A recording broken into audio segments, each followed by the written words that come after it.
வாழ்க வையகம், வாழ்க வையகம், வாழ்க வளமுடன். வேதாத்ரி மகரிஷி அவர்களின் நாள் ஒரு நற்சிந்தனை.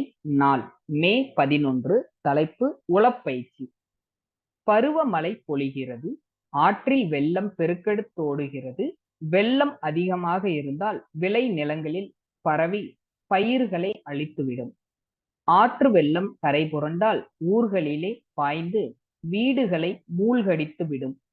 மக்கள், மாடுகள், ஆடுகள் இவற்றிற்கும் அழிவை தரும். அதே ஆற்றை ஒரு அணைக்கட்டு கட்டி நீர் தேக்கி கால்வாய்களை அமைத்து நீர்ப்போக்கை கட்டுப்படுத்திக் கொண்டால் என்ன வியத்தகு மாற்றம்! எவ்வளவு நன்மை விளைகிறது! ஆண்டு முழுவதும் வயலுக்கு பாய்ச்சுவதற்கு நீர் கிடைக்கிறது. குளிக்கவும் அருந்தவும் மக்களுக்கு தண்ணீர் கிடைக்கிறது. ஆற்றுக்கால் பகுதியில் உள்ள ஊர்கள் எல்லாம் வளம் பெற்று செல்வம் கொழிக்கிறது. இவ்வாறே மனிதனுடைய ஆற்றல் எல்லையற்றது. இதனை வேறு எதனோடும் ஒப்பிட்டு கணித்து உவமை கூற முடியாது.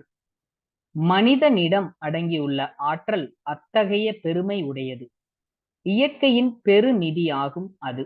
அதை உணர்ந்து கட்டுப்படுத்தி தேக்கி முறையாக செலவிட வழி கண்டுவிட்டால் வாழ்நாள் முழுவதும் உடல் நலம் காக்கலாம், மன வளம் பெருக்கலாம், வாழ்வில் வெற்றி, மகிழ்ச்சி, இன்பம், அமைதி இவற்றை அடையலாம்.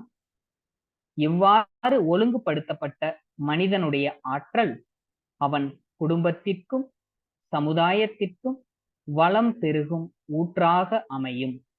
மனிதனுடைய இத்தகைய பேராற்றலை கட்டுப்படுத்தி ஒழுங்குபடுத்தி திட்டமிட்ட முறையில் செயல்படுத்தி பயன் காணவல்ல ஒரு உளப்பயிற்சியே தியானம் என்று கூறுகிறோம்.